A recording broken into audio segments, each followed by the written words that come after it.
이레의 첫날 이른 새벽에 여자들은 준비한 향료를 가지고 무덤으로 갔다. 그들은 무덤 어귀를 막은 돌이 무덤에서 굴려져 나간 것을 보았다. 그들이 안으로 들어가 보니 주 예수의 시신이 없었다. 그래서 그들이 이 일을 어떻게 해야 할지를 몰라서 당황하고 있는데 눈부신 옷을 입은 두 남자가 갑자기 그들 앞에 나섰다. 여자들은 두려워서 얼굴을 아래로 숙이고 있는데 그 남자들이 그들에게 말하였다. 어찌하여 너희들은 살아계신 분을 죽은 자 사람들 가운데서 찾고 있느냐? 그분은 여기에 계시지 않고 살아나셨다. 갈릴리에 계실 때에 너희들에게 하신 말씀을 기억해 보아라. 인자는 반드시 죄인의 손에 넘어가서 십자가에 처형되고 사흘째 되는 날에 살아나야 한다고 하셨다. 여자들은 예수의 말씀을 회상하였다. 영원한 생명이신 주님의 은총이 오늘 예배의 자리에 나온 모든 분들과 함께 하시기를 소망합니다. 부활절의 그 찬란한 빛이 내면의 어둠을 간직하고 있는 사람들의 가슴 속에도 가득히 차올라 빛 앞에 선 기쁨을 우리가 한껏 누릴 수 있기를 소망합니다. 이 시간 우리들이 기쁨과 설렘으로 부활절 예배를 드리고 있기는 하지만 그러나 우리의 마음 한구석에는 여전히 가시지 않는 어둠이 있는 것이 사실입니다. 뿐만 아니라 우리의 마음을 사로잡고 있는 쓰라림 또한 가시지 않는 것도 사실입니다. 왜냐하면 세상은 여전히 혼란스럽기 때문입니다. 죽이는 자는 여전히 죽이고 훔치는 자는 여전히 훔치고 조롱하는 자는 여전히 조롱하고 냉소하는 사람은 여전히 냉소하고 있는 것이 사실입니다.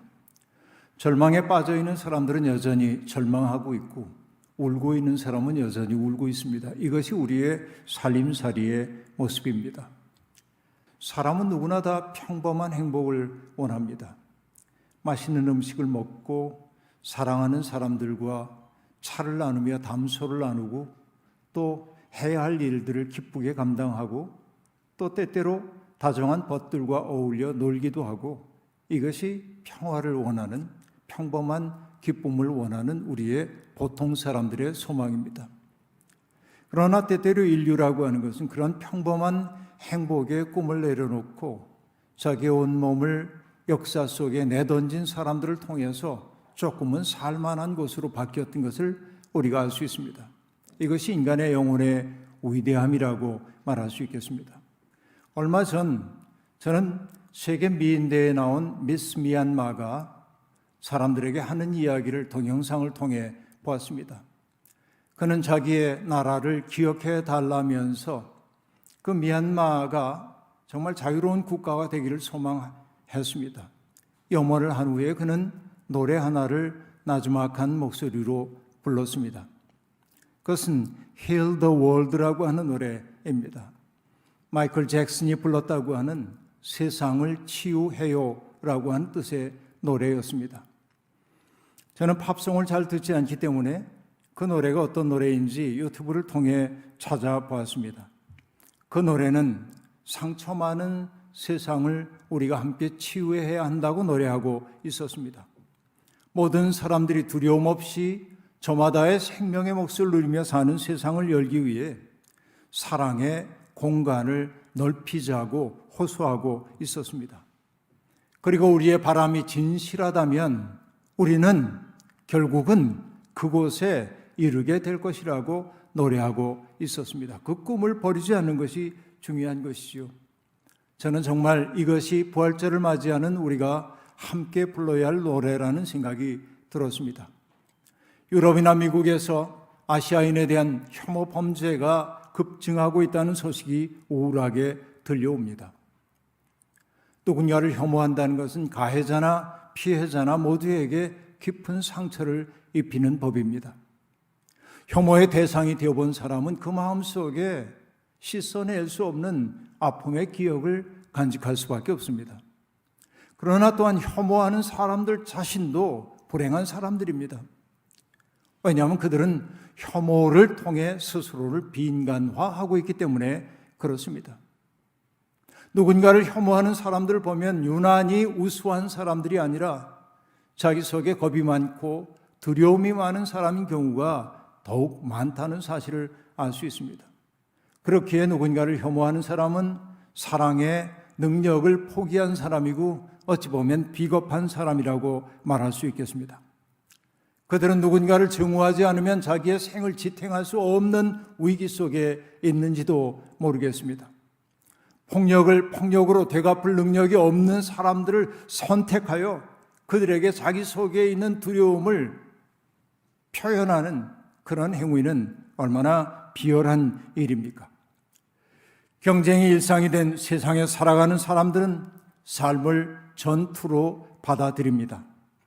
욕망의 부추김을 받는 사람일수록 다른 이들을 함께 살아야 할 이웃으로 대하기보다는 내 앞에서 사라져야 할 대상으로 바라볼 때가 아주 많이 있습니다.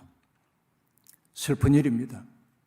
경제적으로는 발전했는지 모르지만은 정신의 빈곤이 심각한 것이 우리 시대임을 여실히 보여주고 있습니다. 지금 우리 사회는 부동산 문제로 들끓고 있습니다. 공적인 정보를 미리 선점하여 자기의 배를 불린 공직자들과 또 그와 유사한 자리에 있는 사람들 때문에 국민들의 분노가 걷잡을 수 없이 번져가고 있습니다. 우리 사회의 상층부를 형성하고 있는 사람들은 어쩌면 그런 혐의에서 자유롭지 않을지도 모르겠다는 생각이 가진 것 없는 사람들의 박탈감을 더욱더 크게 만들고 있는 것이 사실입니다. 고난주간 이렇게 쓸쓸하고 우울한 생각을 하고 있을 때 제 마음속에 벼락처럼 다가온 한 단어가 있었습니다. 기브롯 하따 아와라고 하는 말입니다.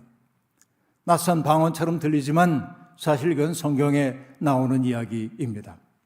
바로 출애굽 공동체가 경험했던 부끄러웠던 역사의 한 면을 드러내는 단어입니다. 애굽을 탈출하여서 가나안 땅으로 가고 있었던 출애굽 공동체는 많은 어려움을 겪었죠. 때때로 먹을 것이 없었습니다. 마실 것도 없었습니다. 한 달 안에 출애굽을 완료할 거라고 생각했지만 그 세월이 계속 연장되자 사람들은 지쳤습니다.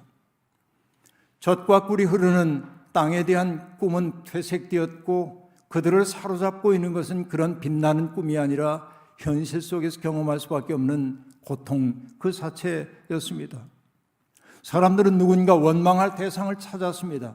하나님을 원망하기도 하고 자기들을 이끌어냈던 모세와 아론 같은 사람들을 원망하기도 합니다. 원망은 약자의 버릇이지만 할 수 없습니다. 그들은 그렇게 원망했습니다. 어느 날 먹을 것이 없을 때, 그들이 고기를 그리워할 때 하나님은 메추라기를 보내셔서 그들이 배불리 먹을 수 있도록 해주었습니다. 메추라기도 그날 먹을 것만 거두면 되건만 사람들은 하나님에 대한 신뢰를 거둔 채 많은 메추라기를 거두어 들여서 그것을 먹고 남은 것을 저장하려 했습니다. 하나님이 진노하셨습니다. 그래서 그들 가운데 질병을 재앙을 보내셔서 많은 사람들이 죽게 되었습니다. 신뢰를 잃어버린 사람들에게 다가온 그 고통스러운 현실, 이걸 목도하면서 사람들은 바로 그 사건이 일어났던 그 장소를 기브롯 하따 아와라고 얘기를 했던 것입니다. 기브롯 하따 아와라고 말이죠. 뜻은 탐욕의 무덤이라는 뜻입니다. 탐욕의 무덤입니다. 결국 탐심이 우상숭배라고 하는 말처럼 뭔가 탐욕은 우리를 무덤으로 인도한다고 하는 사실을 그 사건은 우리에게 극적으로 보여주고 있습니다. 오늘 우리 사회가 탐욕의 무덤이 되는 것 아닌가 하는 두려운 자각이 우리 속에 있는 게 사실입니다. 그러나 오늘 부활절 아침 우리는 전혀 다른 형태의 무덤 앞에 서 있습니다. 안식 후 첫날 이른 새벽에 주님의 죽음을 안치했던 무덤을 찾아온 여인들은 깜짝 놀랐습니다. 무덤을 막아놨던 돌문이 이미 굴려졌고 무덤 속에는 아무도 없었기 때문입니다. 바로 빈 무덤 이야기입니다. 부활절이 되면 세계 어떤 나라에서든지 두 가지 이야기를 합니다. 하나는 빈 무덤 이야기입니다. 부활의 증거로서의 빈 무덤 이야기입니다. 또 하나는 부활하신 주님이 제자들에게 어떻게 당신을 드러내셨는지 부활 현현에 대한 이야기가 부활절마다 단골 손님으로 등장합니다. 그런데 여러분, 많은 사람들이 빈 무덤은 부활신앙의 본질이 아니라고 말하기도 합니다. 사실 믿지 않는 사람들에게 예수님이 부활하셨다는 그 사실은 허무맹랑한 이야기처럼 들릴 수밖에 없습니다. 여인들을 통해 주님이 부활하셨다는 소식을 들었을 때 제자들이 첫 번째 보인 반응은 무엇입니까? 놀라움과 기쁨 아니었습니다.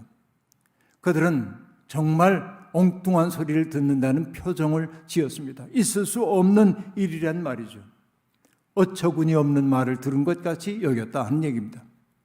그리고 그들도 달려와 무덤이 비어있음을 보았을 때 그들이 보인 반응은 무엇입니까? 참 이상하다. 무슨 일일까? 이런 반응입니다.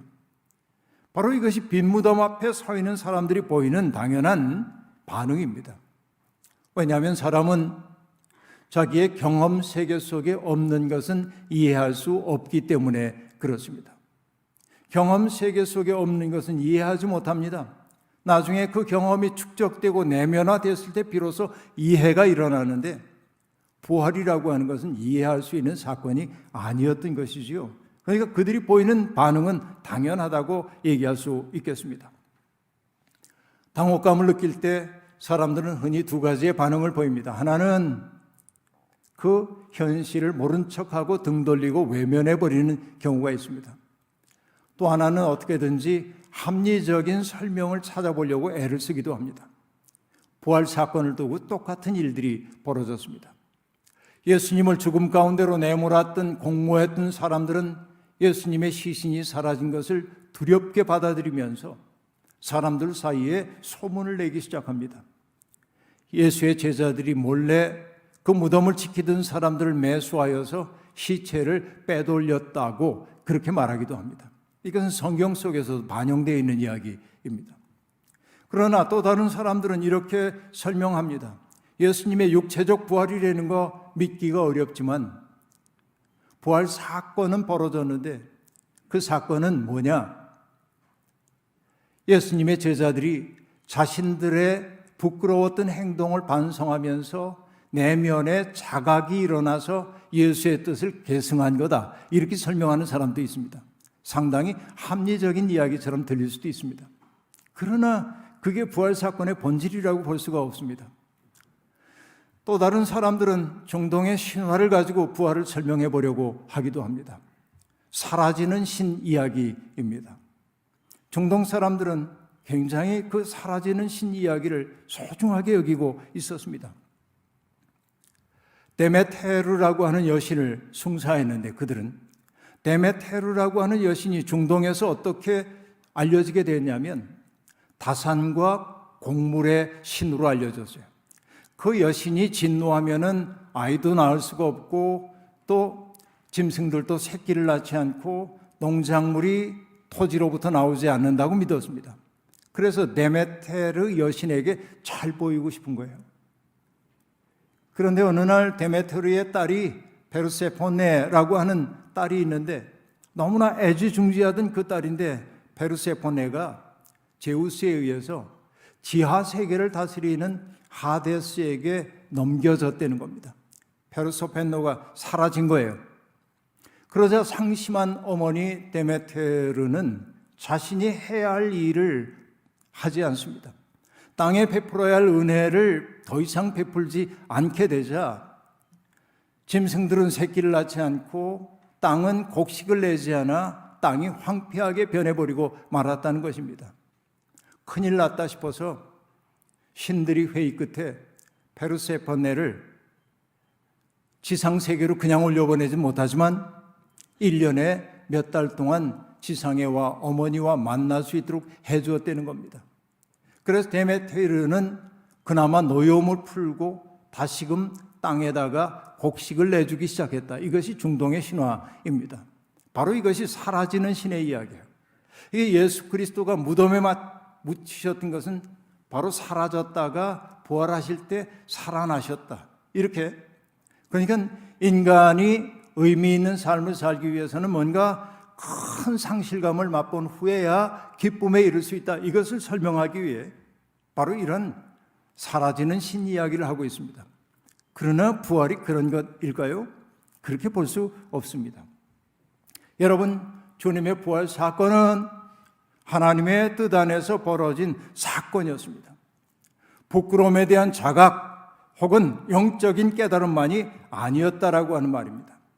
합리적으로 설명할 도리는 없지만 부활 사건은 제자들의 마음속에 깨달음으로 다가간 게 아니라 그들의 삶 전체를 뒤흔드는 강렬한 사건으로 경험되었음이 분명합니다. 성서에서 우리는 하나님이 하시는 일을 봅니다. 하나님은 인간의 마음을 그리고 우리가 서 있는 삶의 토대를 사정없이 뒤흔들어 놔서 옛삶과 결별하도록 만들기도 하십니다. 모세도 그러했고 예언자들도 그러했습니다. 예언자 가운데 아모스라고 하는 사람은 드고아의 목자로 살던 사람입니다마는 그러나 그가 하나님의 부름을 받았을 때 예언자들과 어울려 본 적도 없는 자기의 삶을 하나님이 어떻게 흔들어 놓으셨는지를 표현하기 위해 그는 이런 말을 하고 있습니다. 사자가 으르렁거리는데 누가 겁내지 않겠느냐?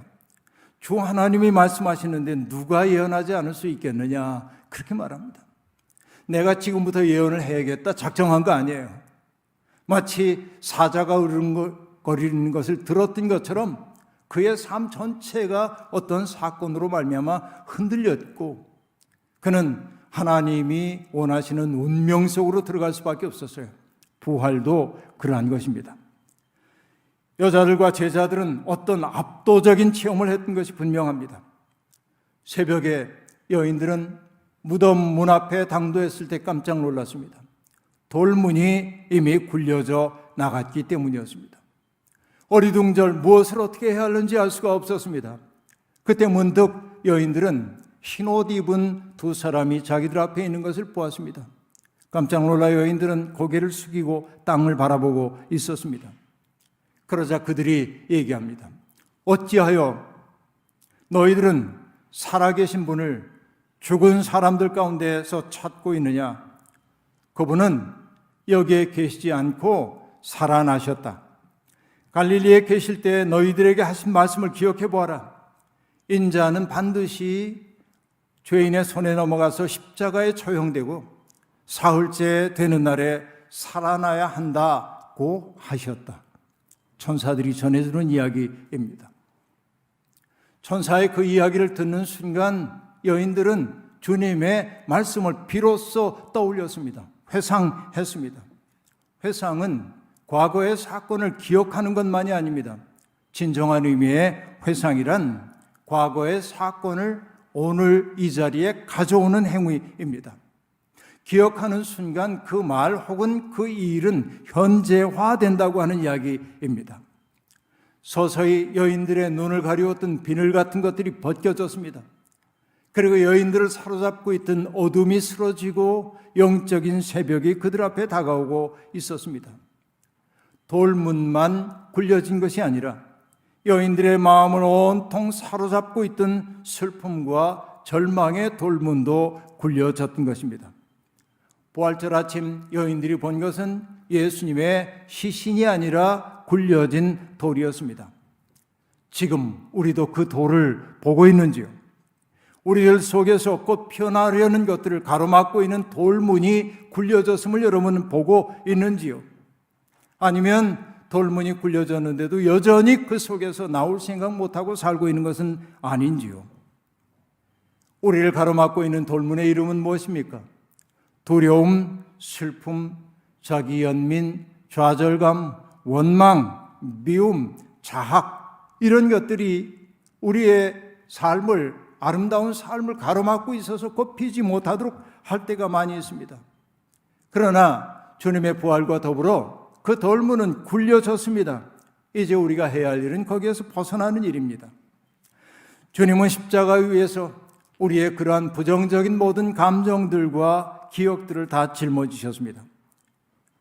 돌문은 이미 굴려졌습니다. 이제는 그 무덤에서 나와야 할 차례입니다.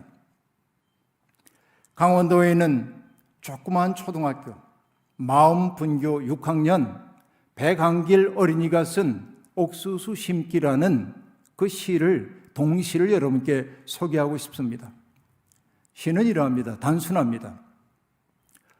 크면 우리가 먹는 옥수수, 지금 옥수수 씨앗이 새 삶을 시작한다. 땅속에 파묻혀 캄캄한 세상을 살다가 작은 씨앗으로 시작해 바깥 세상으로 나온다. 오늘도 한 옥수수 씨앗이 새 삶을 시작한다. 여러분, 우리에게는 별로 특별할 것 없는 시. 아이가 6학년생 치고는 꽤 잘 쓰는구나. 이 정도 느낄 수 있습니다. 그러나 아이에게 글쓰기를 지도하고 그리고 아이들과 더불어 글 쓰는 이 일을 정말 즐기고 있는 그 아이의 지도 선생님인 권일환 선생님은 이 시를 그냥 힘들어하게 보아넘길 수 없습니다.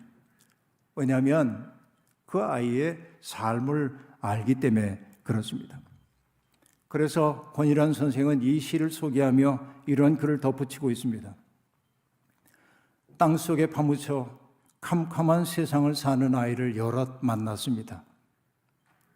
부모가 싸우면 지진이 나는 것 같다는 아이, 부모의 이혼 때문에 자기만의 동굴에 들어가 웅크린 아이, 욕설과 학대에 주눅이 들어 불장난을 하며 희열을 느끼는 아이, 점심은 학교에서 먹는 급식, 저녁은 학교에서 가져간 급식, 아침은 학교에서 가져가 먹다 남은 급식으로 해결하는 아이. 정말로 너무나 많은 아픔들을 안고 있는 아이들이 주변에 있는 거예요. 그래서 그 선생은 이 시를 보며 이렇게 염원합니다. 눈에 보이지 않을 만큼 작은 씨앗이지만 아이들이 캄캄한 세상을 뚫고 나와 싹을 틔우고 밝은 세상에서 새 삶을 시작할 수 있으면 좋겠다고. 이 시 속에 담겨 있는 것은 바로 그런 염원이라고 얘기하고 있어요. 그리고 선생님은 이렇게 말합니다. 인생은 저마다 작품을 만들어가는 과정임을 아이들이 이해하게 해달라고 하나님 앞에 기도하고 있는 거예요. 여러분, 부활하신 주님은 바로 그러한 삶으로 우리를 초대하고 있습니다. 돌문은 이미 굴려져 있는 것이에요. 여러분, 주님의 부활을 믿는다고 하는 것은 과거에 벌어졌던 한 사건을 믿는다는 그 말이 아닙니다. 부활은 참 생명에 참여하는 행위입니다.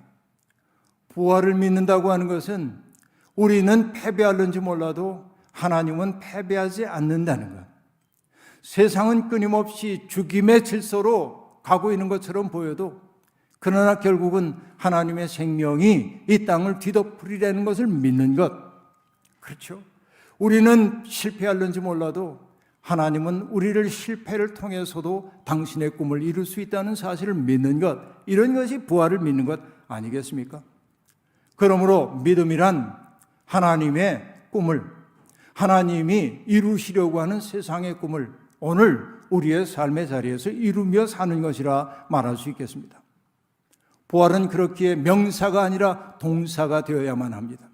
명사를 동사로 바꾸는 과정이 신앙생활이 되어야 한다 하는 얘기입니다. 그런데 우리가 그 믿음 가지고 그렇게 살려고 할 때 비로소 우리는 살아계신 하나님을, 주님을 생생하게 느낄 수 있어요. 우리가 그렇게 살려고 하지 않기 때문에 주님이 부활하신 게 진짜야 가짜야 이런 소리하고 앉아있는 거예요. 주님의 뜻대로 살려고 하는 사람만이 부활을 실감나게 경험할 수 있다는 얘기입니다. 여러분, 살아있는 분을 죽은 자 가운데 찾지 말아야 합니다. 주님은 교리 속에 박제화되어서도 안 되고, 그리고 특정한 사람들의 위신과 이익을 위해 벌모로 잡혀 있어서도 안 됩니다. 부활은 우리가 살아낼 때 생동감 있게 우리에게 현실로 다가옵니다. 로빈 월 키머러라고 하는 사람이 쓴 책을 읽다가 저는 생태천이라고 하는 말과 만났습니다. Ecological Succession이라고 말하는데요.